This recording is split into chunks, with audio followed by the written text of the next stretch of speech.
Hey guys, तो आज की इस वीडियो में हम बात करने वाले हैं एयर कंडीशनर के इस्तेमाल के वक्त ना करें ये गलतियां, वरना कूलिंग हो सकती है कम।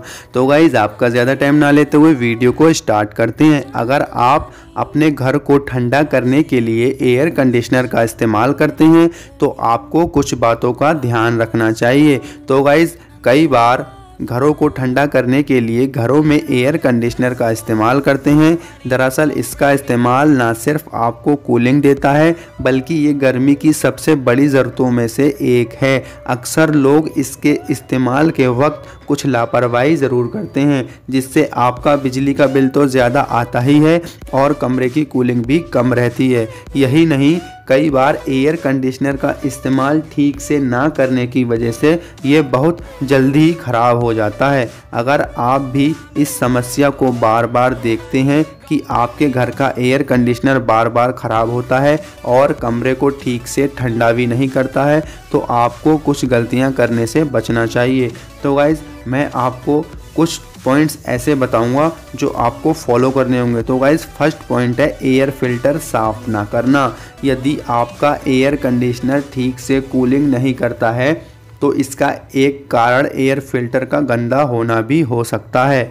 कई बार एयर फिल्टर में इतनी गंदगी जमा हो जाती है कि नया एयर कंडीशनर भी ठीक से हवा नहीं दे पाता है। इसके अलावा कई बार एयर फिल्टर बंद भी हो सकता है। बंद फिल्टर भी कम कूलिंग का कारण बन सकता है। इसलिए हमेशा एयर कंडीशनर के इस्तेमाल से पहले इसके फिल्टर की सफाई अच्छी तरह से करें। यही नहीं, एक बार आप इसके कंप्रेसर की जांच भी कराएं, क्योंकि ख़राब कंप्रेसर एसी को भी ख़राब कर सकता है।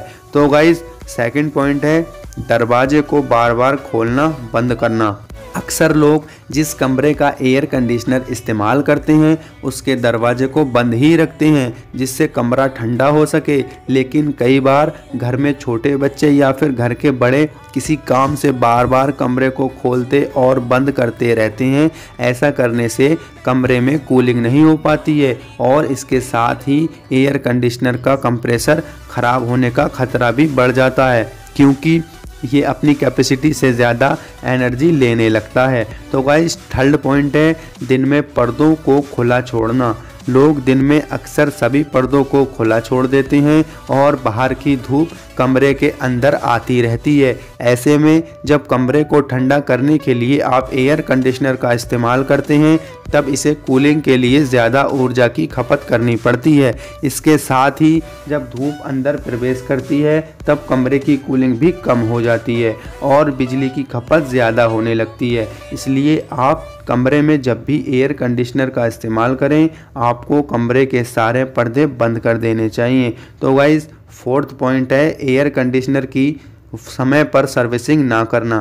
कई बार लोग ये गलती करते हैं कि एयर कंडीशनर की सर्विसिंग सही समय पर नहीं करवाते हैं। इसकी सर्विसिंग ना होने की वजह से इसकी कूलिंग कम होने लगती है और ये ख़राब हो जाता है। हमेशा एसी के इस्तेमाल के समय आपको ध्यान देना है कि जब भी आप बदलते मौसम में इसका इस्तेमाल शुरू करें तब इसकी किसी प्रोफेशनल से जांच जरूर कराएं। इसके अलावा समय पर अपने एयर फिल्टर को बदलना सबसे अच्छी चीज़ों में से एक है, जो आप एसी को लंबे समय तक इस्तेमाल के लिए मदद करता है। तो गाइज़, फिफ्थ पॉइंट है सही तरह से पावर का ना मिल पाना। कई बार जैसे ही हम एसी ऑन करते हैं ये थोड़ी देर चलने के बाद ही गर्म होने लगता है।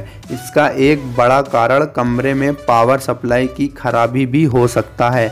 हमेशा इसे चलाने से पहले आर्थिक और पावर की सही जांच करें। आर्थिक की समस्या होने पर आपका एसी जल्द ही खराब भी हो सकता है। तो गाइज़, सिक्स्थ पॉइंट है रिमोट का सही तरीके से इस्तेमाल ना करना।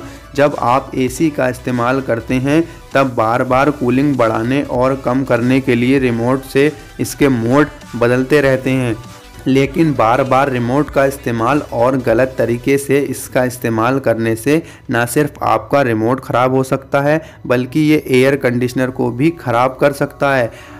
इसलिए जब भी रिमोट का इस्तेमाल करें बार बार मोड ना बदलें और एक बार में ही एसी का टेम्परेचर भी ठीक से सेट कर दें। तो गाइस, सेवंथ पॉइंट है कमरे के हिसाब से एयर कंडीशनर ना चुनना।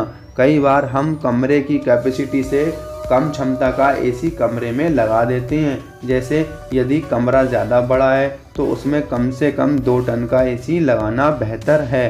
कम क्षमता का एयर कंडीशनर कमरे को ठीक से ठंडा नहीं करता है और एसी को भी जल्द ही ख़राब कर देता है। तो गाइज़ आई होप सो, उम्मीद करता हूँ ये वीडियो आपको पसंद आई होगी। वीडियो को लाइक एंड शेयर ज़रूर करें एंड कमेंट बॉक्स में ज़रूर बताएं। तो गाइज़ चलते हैं, फिर मिलते हैं नेक्स्ट वीडियो के साथ।